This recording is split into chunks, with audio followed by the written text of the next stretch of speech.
Okay, so this time, no, our topic is focused on technology, no, integration in face-to-face classes, no.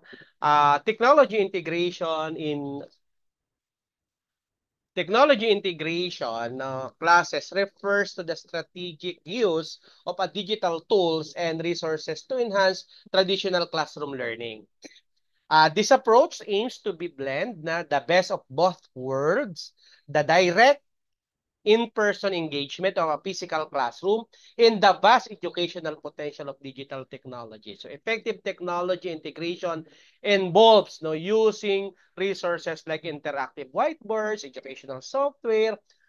We have digital assignments and online assessment to support and enrich the learning process.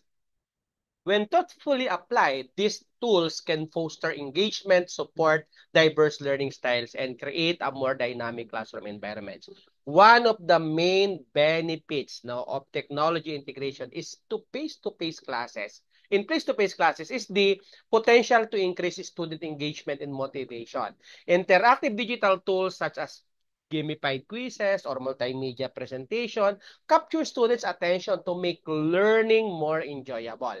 Visual and interactive elements help break down complex concept and make them more accessible. Let's say, for example, as a science teacher could use virtual simulation to illustrate concepts that are challenging to demonstrate in a physical lab, such as uh, molecular interaction or space phenomena. So by providing diverse ways for students to interact with the content, technology helps cater to different learning preferences and keep students engaged. And to give us more details about that, let us all welcome our presenter. Go ahead. Okay po, so good evening po ulit, Doc, and to all my co-learners. So this topic is so malapit po sa akin as a IT graduate po. So what is successful technology integration? So well-integrated use of technology resources by throughout trained teachers makes 21st century learning possible. So marami na po tayo ngayong ginagamit, and as a first sa pandemic po, yung batch ko po ang kauna-unahan na nag-use ng technology for teaching since we are in the pandemic times in 2020. So I am that first year college po ako noon. So I remember na wala akong kaalam-alam anything about technology since I am from Dingalan. So the internet is so weak. So napakahina po ng internet din. So that pace makes me know or learn and understand technology integration po. So next po. So ngayon po kahit saan ka pumunta, you will see someone na nagwe-wear na ng mga wristwatch which is mga digital na or mga what I mean is yung mga yun connected na sa phone, doon na nagko-call, may camera, may music and everything. So what is near you when you are watching TV? So kahit na may TV na sa harap, actually, not all of us is now watching TV na nga eh. So most of us, kahit may TV na sa harap, mayroon pa rin nagla-laptop, there's someone who's doing chatting in phone, chatting in iPad, chatting in laptop. So marami na pong nangyayari sa atin na parang nawawala yung dati na sama-sama yung family nanonood sa isang TV. So ngayon kanya-kanya ng cellphone kahit kapatid or kahit sino. But this time we're going to apply this in the classroom. So technology integration in the classroom. So I will also say or tell my experience as an IT teacher po na nagtuturo kung paano ko ina-apply ang technology sa aking klase. Okay, so now technology integration is the use of technology resources, computers, mobile device like smartphones and tablet, digital cameras, social media platforms and network, software application, the internet, etc. In daily classroom practices and in the management of the school. So ngayon po sobrang daming database. So any school Yung iba sanay na sanay lang gumamit ng Excel. So ngayon, makabagong panahon sa 21st, meron na po tayong database which is gawa yun ng mga IT or IT student. So doon, mas mabilis yung pag-iipon ng mga datas and information. Hindi mo na kailangan isa-isahin pa yung pangalan ng student and then you will put in the Excel or yung mga section nila. Ngayon, meron na po tayong tinatawag na database. Pinakamaganda ko pong nakita database is the TESDA. So, yung mga pagkuha po ng information ng student is talagang nandun. So, paano po ba natin i-apply ang technology integration sa isang classroom? Number one po, makikita mo ang technology integration. Ngayon po, hindi na uso ang pagsusulat sa whiteboard or green board. Most of the time, may makikita ka ng mga TV sa harap ng classroom. And then the teacher will teach them na gumagamit na po sila ngayon ng PowerPoint. So dati, nung nag-aaral po ako nung grade 12, most of the time ang gamit nila projector. So ngayon meron pa rin naman, pero kada papasok ako ng mga ibang classroom, sa amin din po, puro LED na po yung mga TV. So doon na po nagpe-present yung mga teacher. Bihira na yung talagang nagsusulat sa board. Sinusulat na lang doon yung important things. Samantalang dati, iiwanan ka ng lecture ng teacher mo para isulat mo po yung lecture nyo ngayong araw. So ngayon, mas interactive na siya. Kasi yung teacher nagpe-present na lang, nakatayo na siya doon, and then next niya yung mga slide. So, that is how the first one in technology integration. So, next po. Successful technology integration is achieved when the use of technology is. So kung nagiging successful lang po ang technology integration natin kapag routine and transparent po siya. So magiging accessible and readily available for the task at hand.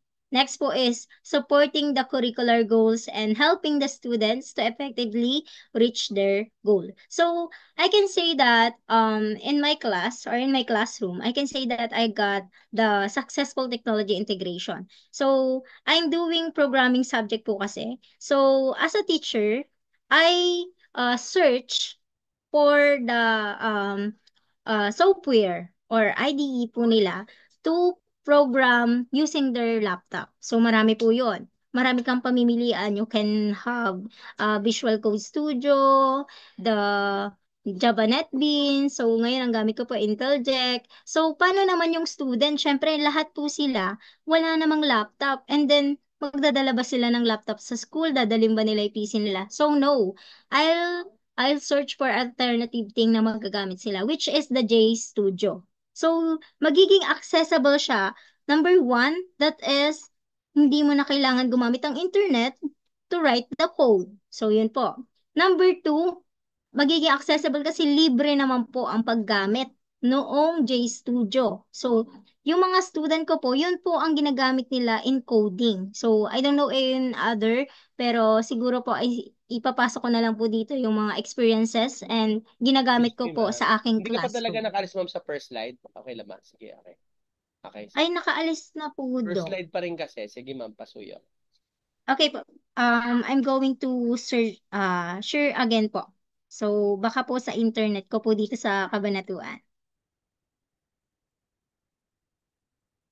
Okay po.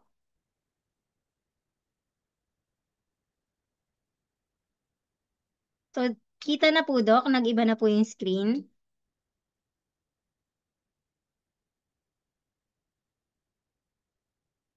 Nag-iba na po. Okay na mate, okay na, nagbabago na siya.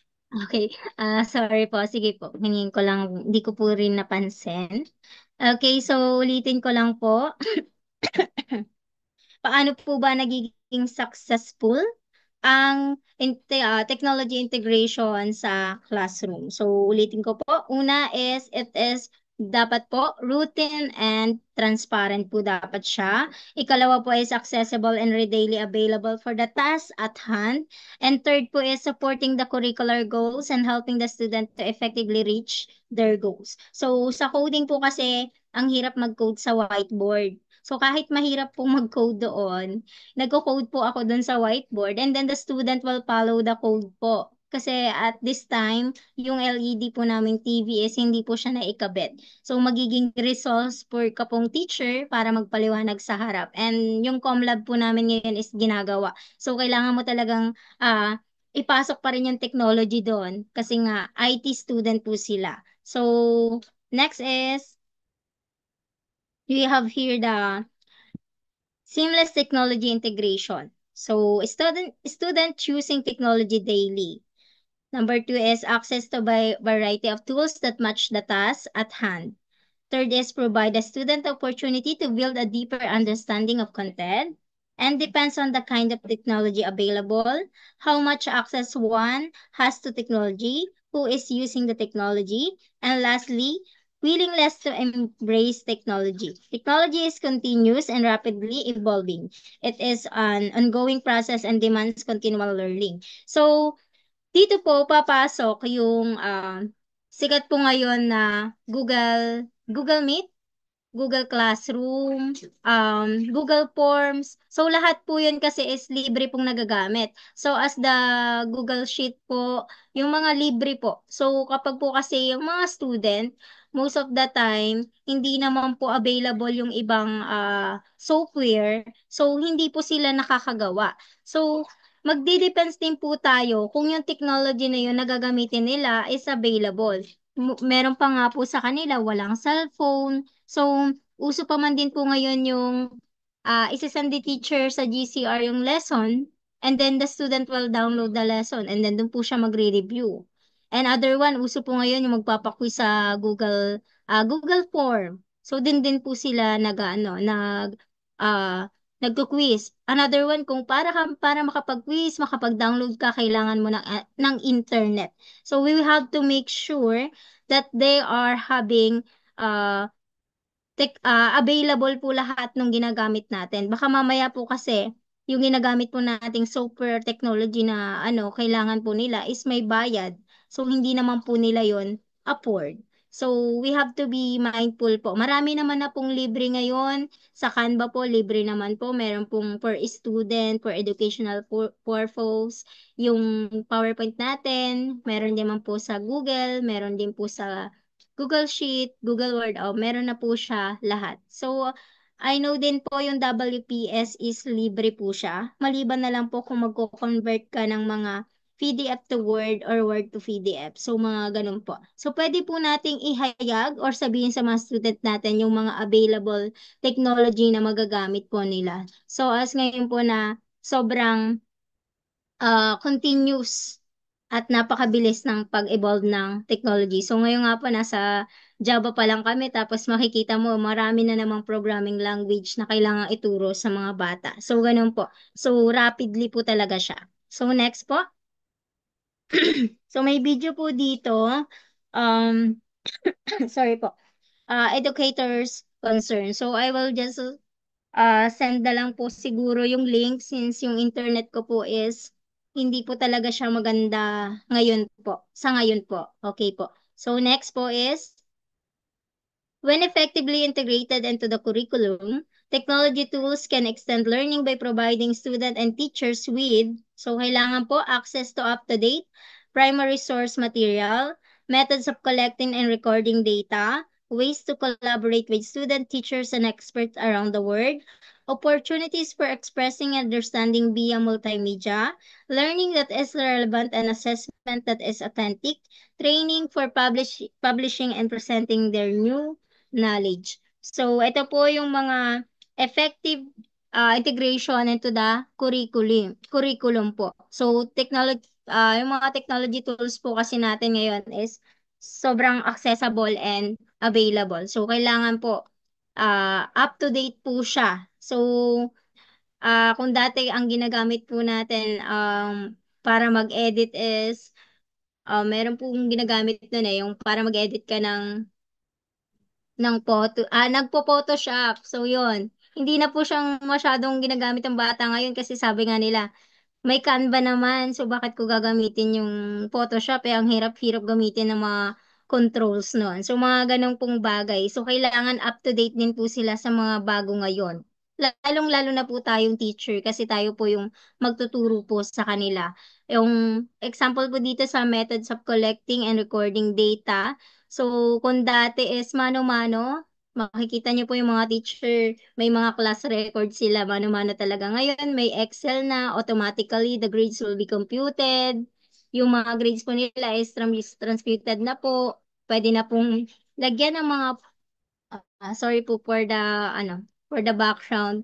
Medyo maingay lang po. So, ngayon po meron na po silang automatic nagko-compute na po sa Excel ngayon. And then, yung mga sharing po, kung mapapansin nyo po, kapag nag-edit ka ng isang file sa Google Sheet, pwedeng 5 po kayong nag-edit doon. Mga ganun po. Parang yung source or sharing niya po is mas malawak na. Pwede ng 5, pwede ng 3.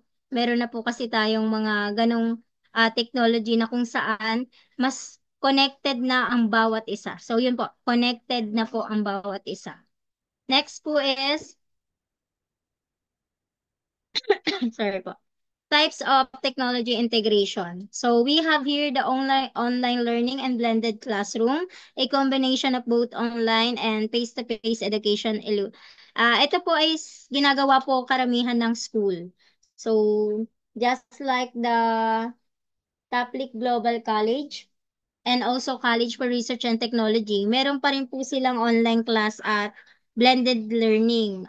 Blended learning po, nag-online class and also nagpe-face-to-face class. So, tayo naman po is pure blended po tayo. Pure online po tayo. Next type of technology integration is project-based activities incorporating technology.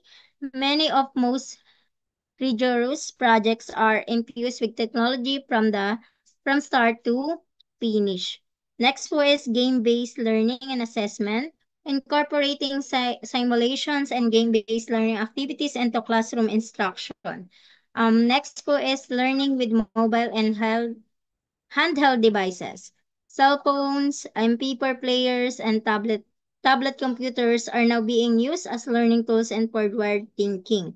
Meron na rin po tayong iPad. So, lahat po yung mga ginagamit sa pag-aaral din po. Next po is instruction tools like interactive whiteboards and student response and system. So, kung naabutan niyo po itong Zoom po noong 2019, o kaya po yung Google Meet, wala po dito yung ibang updated nilang nilagay. So, meron na po siya ngayon na whiteboards. Dati po kasi hindi po siya interactive yung whiteboards niya po. Ngayon po pwede ka na rin mag-annotate. So, marami ka na pong pwedeng gawin. Samantalang noon po, wala po yung mga nitong software ng nito pong Zoom. Wala din po yung marami kang pamimilian na pwedeng maging background. Ngayon po may yung estudyanteng nasa online class pwede nang nasa Boracay. Yung iba meron na silang mga background po na nilalagay. Yung Zoom, yung Google Meet. So ngayon ko lang din po napansin kasi ngayon ko lang na navigate itong software ng Zoom. So ngayon po bago na lahat, hindi lang sa dati kasi nga sabi nga po kanina, technology is rapidly evolving po siya. Mabilis, continuous din po siya. So next po is wave-based project exploration and research. Online research, virtual field trips, and webcast. So, ito po sa web-based projects and exploration and research. So, nagkakaroon na po tayo ng virtual field trips. Sa yung huli ko pong project, so, sa isang lugar, pwede nang maging 3D yung nakikita ng client or nung magbubook. So, pwede na siyang virtual makita. Example po is, virtually na po, pag kinlik niya yung map, makikita niya na po yung lugar. So, may ganun po kaming project dati. So, paano po bang nagiging web-based projects and exploration and research yon? So, may mga capstone po kasi ang mga bata. So, may mga ginagawa po silang system. Minsan po yung mga nagiging virtual na lahat. Meron nga pong virtual for VMware sa laptop or computer eh. So nagagamit po nila yung mga capstone na yon para makagawa ng mga interactive na sorry, na web-based sa mga student. Marami na pong system, ini-implement na lang po ng ini-implement. Gaya po nitong ginagamit natin ngayon na Zoom and also the Google Meet. So next po is student, wait lang po. Student create, gumabasa. One of the central ideas of a digital media, wait lang po, hindi ko po mabasa yung nasa taas.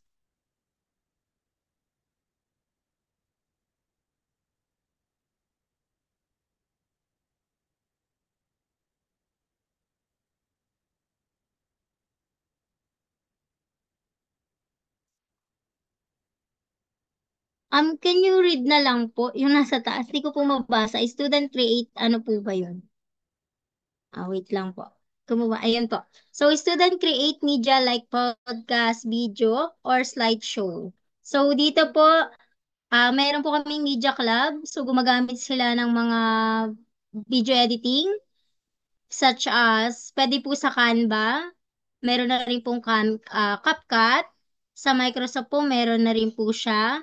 So, marami na pong ginagamit yung mga bata na application to create or edit videos and photos. Ngayon po, meron na ring sa Canva po, meron na pong background remover. So, tinatamad na po yung iba na gumamit ng Photoshop. Pero maganda po talaga yung Photoshop na gamitin sa pag-edit. So, ngayon po marami na tayong ginagamit na pang-create. So, nakita ko yung kay ma'am kanina, yung kanya pong PowerPoint, kung mapapansin nyo, marami na rin pong template. So, pag nagpunta ka ng Canva, you can also use some template po para sa inyong mga PowerPoint. Dito po kasi sa PowerPoint, you are going to do or create your own design. So, ngayon po marami ng mga design. So, as yung mga example, yung mga cleaners for today, may mga design-design na po yung mga bata na nilalagay.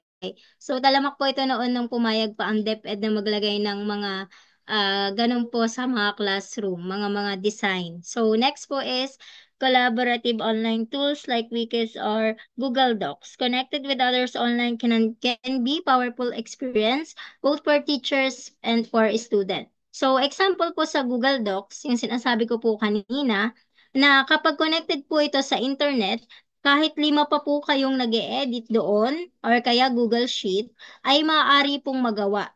Because nasa isang network po siya or shareable po yung isang document. So, another one is yung pagsisend po sa Google Drive. So, sa Google Drive, nakakapag-upload po tayo ng mga files po natin. You can edit, view also, or upload the file. So, doon po lahat na nagko-compile. Okay po, doon po natin nakikita. So, dati po ay pag nagpapasa tayo ng mga activities, most of the time, ang ginagamit nun ay Gmail. So, sa Gmail po kasi, pag isa-isa ka nag-send, hahanapin mo pa yon. So, hindi lang naman yung student na yun yung nagsasend sa'yo. What if you have, sabihin na po natin na 200 student. And then, ipagpapasa mo siya sa Google, sa Gmail. So, mahirap pong mag-short ng data.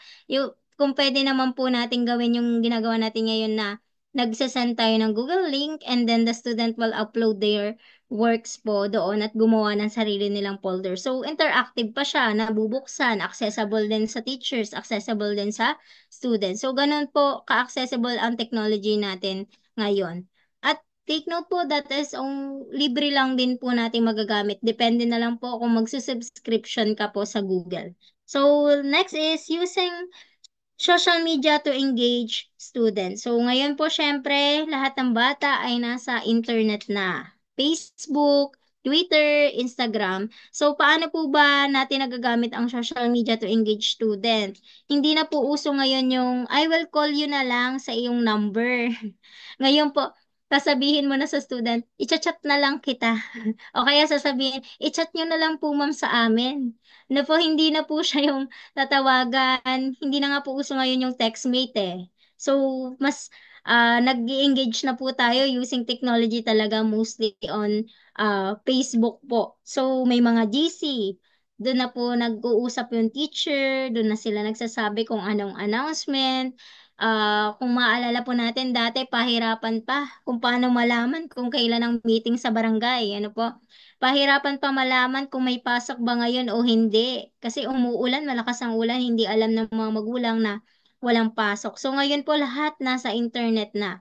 Lahat ng bata, karamihan ng mga bata o estudyante ay may sari-sariling Facebook at may sari-sariling cellphone. Magugulat ka na lang yung bata naka-iPhone, ikaw naka-Android lang. Yung mga ganun po. So, meron na po tayong mga estudyante na mas active sila talaga online kaysa text mo po sila at tawagan. Pwede namang video call, sabihin, ma'am, pwede naman pong i-chat nyo na lang po sa amin, ma'am. I-send nyo na lang po sa GC natin yung lesson natin ngayon. So, imbis na sa GCR, so mapipilitan ka rin dun sa GC kasi most of the time, dun sila nagtitingin ng mga announcement kaysa mag-post ka sa Google Classroom. And then, yung Facebook naman po, karaniwan, hindi lahat kailangan ng load. So, kapag kasi sa GCR po tayo nag-send ng kanilang activity or announcement natin, kung walang load yung bata, hindi niya po nalalaman. Maliban na lang po kung i-screenshot ng kanyang classmate. So, nagiging connected po ang lahat. Community-based learning is important. So, as noun po, na online po tayo. So, sa GC lang po tayo nagkakaroon ng interaction and also in our online classes. So, in 5 years, the filters will be gone, whether you like it or not. So, what are the ways that you would use social media in the classroom? So, ano po ba yung mga nakikita nating ways that na ginagamit po natin ang social media in the social media classroom? So, next po is example of criteria for selecting technology to integrate. So, meron po tayo ditong link. Hindi ko rin po nabuksan pa. But I will also send this PowerPoint po para makita nyo po ito. So, next po is levels of technology integration. So, meron po tayong levels of technology integration. The sparse. So, pag sinabi pong sparse is technology is rarely used or available. So, rarely, ibig sabihin, bihira magamit or hindi po siya ganun ka-available. Next po is the basic. Technology is used or available, occasionally often in lab rather than classroom. Students are comfortable with one or more tools. So, dito po is, ang example po dito is yung mga computer lab po natin. Not most of the time po kasi, yung mga student pwede mag-computer lab. Siyempre po may mga ibang section pa po na gagamit doon. Okay, next po is the comportable. Technology is used in the classroom on the fairly regular basis. Students are comfortable with the variety of tools. And yung pinakamataas po na levels of technology integration is students employ technology daily in the classroom using a variety of tools to implement assignments and create projects that show a deep understanding of content. So, this is my last part na po, the in integrating technology in the classroom po. So, yun lang po. May question po ba kayo? Any question po? Thank you po.